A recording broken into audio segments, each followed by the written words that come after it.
삼성전자의 신작 폴더블 폰 시리즈가 사전 판매에서 신기록을 세웠습니다. 지난 한 주간 100만 대 가까이 팔렸는데 역대 가장 좋은 성적입니다. 연내 1000만 대 판매 목표도 달성할 수 있을 거란 전망이 나오고 있습니다. 먼저 양현주 기자가 소비자 반응을 직접 들어봤습니다. 서울 서초구에 위치한 갤럭시 스튜디오입니다. 점심시간을 이용해 갤럭시 폴더블 4세대 제품 사전 개통에 나선 이용자들로 매장 안이 붐빕니다. 기존 스테디셀러 노트 시리즈를 사용하던 한 이용자는 폴더블 폰의 인기를 보고 구매를 결정했다고 말합니다. 노트 8을 쓰다가 이걸 쓰니까 손에 딱 들어오기 때문에 제가 나이는 좀 있지만은 그 젊은 세대 못지않게 그 트렌드에 동승하기 위해서 이걸 구매를 하게 됐습니다. 이번 사전 예약에서 플립의 비중은 여전히 절반을 넘었지만 전작과 비교해 폴드의 비율이 눈에 띄게 높아졌습니다. 전작에 비해 8g가량 무게를 줄이고 멀티태스킹 기능을 강화한 데다 가격을 동결한 덕분입니다. 힌지 부분이 개선이 됐다고 하는데 실제로 접고 폈을 때나 이 그립감 같은 게 좀 상당히 만족스럽더라고요.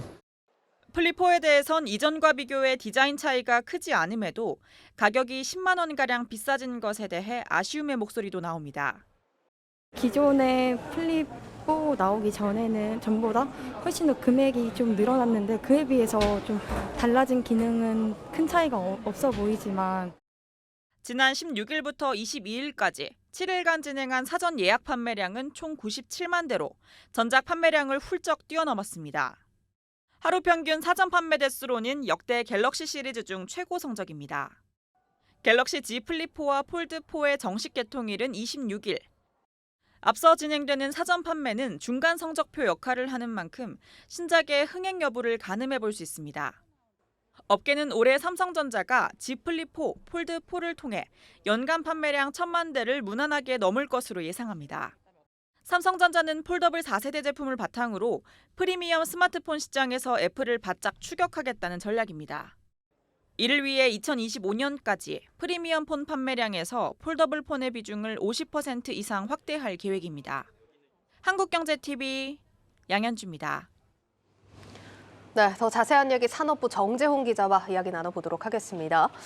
정 기자, 일단 신작 나왔을 때 전작하고 큰 차이가 없어서 이번에 흥행이 가능하겠냐 이런 의구심도 많았는데 일단 내용을 보면은 시작이 예상보다는 좀 순항 중이네요. 그렇습니다. 사실 이 내용을 계속 취재해온 저도 사실은 전작과 많이 비슷해서 예. 과연 많이 팔릴 것인가라는 데서 의구심을 가지고 있었습니다. 그래서 어제까지 사전 예약 마지막 날인 어제까지 이제 공급망과 통신 3사에 이제 취재를 좀 해봤는데 예. 전작과 비슷한 수준이라고 해서 그렇게 많이 기대를 안 하고 있었는데 오늘 삼성전자에서 97만 대 가량 팔아서 전작보다 92만 대보다 5만 대 가량 더 팔았다 이렇게 밝히고 있어서요. 지금까지 어떤 더 많이 팔리고 정말 가장 많이 팔렸다고 이렇게 볼 수 있습니다. 리포트에서 이제 보신 것처럼 폴드 3, 플립 3 그리고 갤럭시 S22 시리즈보다 일평균 판매량, 사전 판매량이 가장 많은 수준이어서요. 지금까지 갤럭시가 나온 지 제가 세보니까 한 12년 됐더라고요. 예. 12년 동안 사전 판매량, 일평균 사전 판매량 국내 기준으로 가장 많은 수치입니다. 그렇군요. 일단 단순히 기존의 폴더블 제품뿐만이 아니라 그 어떤 제품들보다도 뭐 사전 판매지만 반응이 좋다는 건데 이 정도 흥행의 배경은 어디서 찾아볼 수 있을까요? 사실 이제 뉴욕 언팩 행사 이제 직후에 노태문 삼성전자 사장과 이제 기자 간담회가 있어서 제가 직접 이번 폴더블 폰의 완성도를 얼마라고 보시냐, 어느 정도라고 보시냐라고 물어봤는데 보통 이제 제품에 자신이 있어도 뭐 최선을 다했다 정도 이렇게 얘기를 하지. 예. 뭐 이렇게 확실하게 얘기하진 잘 않잖아요. 근데 노태문 사장은 이번 기술 완성도와 이번 제품의 100%라고 좀 답을 했습니다. 그만큼 자신감이 있었던 건데 사실 이번 제품 새롭게 추가된 기능도 좀 적고 디자인도 전작과 비슷해서 흥행이 어려울 거라는 전망도 있었지만 이 예상을 좀 뒤집었다고 지금 초반 흥행만으로 보면 좀 뒤집었다고 볼 수 있는데 올해 목표치인 1000만 대 이상을 팔자는 지켜봐야겠지만 결과적으로 노 사장의 말은 좀 어느 정도 근거 있는 자신감이 됐다라고 볼 수 있겠습니다. 예. 그리고 이제 가장 많이 팔린 이유는 아무래도 가격 정책이 주요했다라고 지금 시장에서는 평가를 하고 있습니다. 가격은 이제 북미 시장 달러 기준으로 전작이 폴드가 1,799달러, 그리고 플립이 999달러인데 동결을 유지를 했죠. 예. 지금 인플레이션 상황에서 원자재 가격이 오른 상태에서 가격 동결을 하고 사실 스펙을 어느 정도 차기작에서 올려놓은 게 있는데 그 원가가 어느 정도 비용이 올랐음에도 가격을 동결했다는 측면에서 좀 손해를 감수하고도 가격 정책을 통해서 소비자들의 어떤 가격 저항선 자체를 좀 낮췄다는 게 유효했다는 그런 분석입니다. 소비자들이 사실 이 폴더블이라는 폼 팩터라고 하나요? 이런 부분에 좀 익숙해진 부분도 영향이 있지 않았을까 이렇게도 생각이 됐는데 국내에선 이렇게 초반에 성적이 굉장히 좀 괜찮았고 해외가 사실은 이제 프리미엄 시장을 사실 애플이 꽉 잡고 있는 시장 아닙니까? 여기서 지금 뭐 앞으로 2주 있으면은 아이폰 14도 나온다고 하고 이 경쟁이 또 굉장히 좀 중요하겠습니다. 그렇습니다. 이제 프리미엄 시장에서 수익성, 고수익을 마련하기 위해서는 프리미엄 시장을 잡아야 하는 게 사실인데요. 리포트에 언급한 것처럼 사실 삼성과 애플의 프리미엄 시장에서의 지금 $400 이상 프리미엄 제품에서의 차이가 40%포인트 정도 날 정도로 처참한 수준입니다. 삼성이 아직까지 전 세계 스마트폰 시장 점유율 1위를 기록하고 있지만 이거는 이제 인도나 중남미 같은 어떻게 보면 개발도상 국가들에서 예. 중저가 스마트폰 제품들을 많이 팔고 있기 때문이거든요. 지난해 이제 800만 대를 팔았던 3세대 폴더블 제품도 사실 국내에서 많은 수량을 소화를 했던 거지 해외에서는 많이 소화를 못했다는 평가가 나와서요. 사실 해외에 직접 나가서 폴더블 제품 보여주면 이게 어느 회사의 어느 제품인지 아직까지도 모르는 소비자들도 굉장히 많습니다. 네. 그렇기 때문에 특히 애플의 안방이 이제 북미 시장 문제도 큰데요. 1분기 기준으로 애플이 지금 절반 넘게 차지를 하고 있고 삼성이 지금 한 25%의 점유율을 가지고 있는데 올해 초에 출시한 이제 S22 시리즈가 좀 잘 팔렸다고는 하지만 아직도 북미 시장에서 중저가 스마트폰의 비중이 높은 게 사실입니다. 일례로요. 이제 제가 직접 가보기도 했지만 뉴욕에 이제 삼성전자가 맨해튼 한복판에 마련한 갤럭시 스튜디오 뉴욕 837이라는 곳이 있습니다. 여길 가보면은 이제 뉴욕 현지 특파원 계속 오랜 기간 살았던 뉴욕 현지 특파원들이 전하기로는 애플 스토어가 근처에 많잖아요. 네. 거기에 비해서 너무 소비자 방문객들이 많이 적어서 좀 아쉽다. 뭐 이런 얘기를 많이 전하고 했습니다.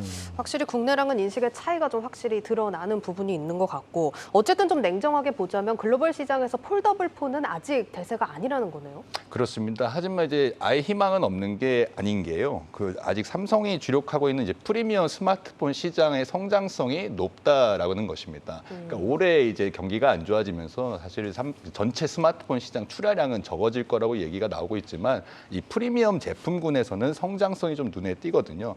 특히 이제 $1,000 이상 제품을 울트라 프리미엄 제품이라고 표현하기도 하는데 이 제품군에서는 판매량이 올해 1분기 기준으로 지난해 같은 기간보다 164%나 성장을 했습니다. 또 올해 폴더블폰 시장 규모도 지난해보다 사실 여기서는 이제 대부분의 삼성이 물량인데 2배 가까이 시장 규모가 커질 것으로 예상돼서요. 이 시장에서 이제 압도적인 1위를 기록하고 있는 삼성이 어떤 먹거리가 늘어나고 있다라고는 평가를 할 수 있겠습니다. 그렇군요. 뭐 애플 얘기 잠깐 하자면 애플도 사실 가만히 있는 건 아니니까요. 애플도 뭐 이번에 대대적인 또 디자인 변화가 예고가 돼 있는 상황인데 삼성전자 입장에서는 그럼 폴더블 폰을 좀 어떤 식으로 발전을 시키는 게 좋을까요? 그렇습니다. 말씀하신 것처럼 이제 노치 디자인이라고 하죠. 예. 애플이 항상 이제 조롱거려했던 M자 탈모가 없어지면서 올해는 좀 대대적인 화면 혁신이 있을 거라는 얘기가 나오고 있어서 네. 삼성으로서 긴장을 많이 해야 하는 상황인데 사실 지금 폴더블 폰이 4세대까지 이제 진화를 거듭을 하면서 하드웨어는 어느 정도 안정이 됐다라는 게 이제 평가고요. 이제는 좀 내실을 다져야 한다는 그런 기간이라고 볼 수 있겠습니다. 가장 중요한 게 이제 사용자 경험, 이제 뭐 스마트폰 업계에서는 이걸 UX라고 부르는데 예. 사용자 경험을 좀 더 향상시켜서 더 많은 소비자가 폴더블 폰을 접하게 하고 또 한 번 접한 소비자들이 다른 제품, 뭐 예를 들어서 애플의 아이폰이나 다른 바형 스마트폰으로 넘어가지 않도록 잡아두는 전략이 중요하다고 볼 수 있겠습니다. 그래서 삼성전자는 이번에 이제 폴더블이라는 폼팩터가 새로운 폼팩터이기 때문에 사실 다른 뭐 앱의 호환성이라든지 안 되는 것들이 좀 많이 있었습니다. 1세대부터는. 네. 근데 이제 세대를 거듭하면서 뭐 마이크로소프트나 구글, 뭐 스포티파이 이런 글로벌 팩트 공룡들과 좀 협업을 많이 강화해서 그런 부분을 많이 늘렸기도 했는데 이 부분에서 더 많은 앱의 어떤 협력성이 높아져야 된다는 게 있고요. 더불어서 이제 한때는 갤럭시 S, 뭐 10 시리즈가 그랬었는데 S 시리즈에서만 4가지의 모델이 나왔던 경우가 있습니다. 가격별로 이제 시리즈 모델 라인업을 구분해서 더 예. 많은 소비자에게 선택권을 주자는 건데 이 폴더블 제품도 폴드 1이 나왔을 때부터 이게 사실 처음에 나왔을 때 240만 원, 국내에서 240만 원이었습니다. 그렇기 때문에 접근성이 떨어지잖아요. 그러니까 뭐 100만 원대 초반, 100만 원대 중반 뭐 이런 식으로 라인업을 다양화해서 더 많은 소비자에게 접근성을 높여야 한다는 그런 필요성이 아직까지 제기가 되고 있는데 아직 삼성에서는 그런 계획은 가지고 있지는 않은 것으로 좀 확인이 됐고요.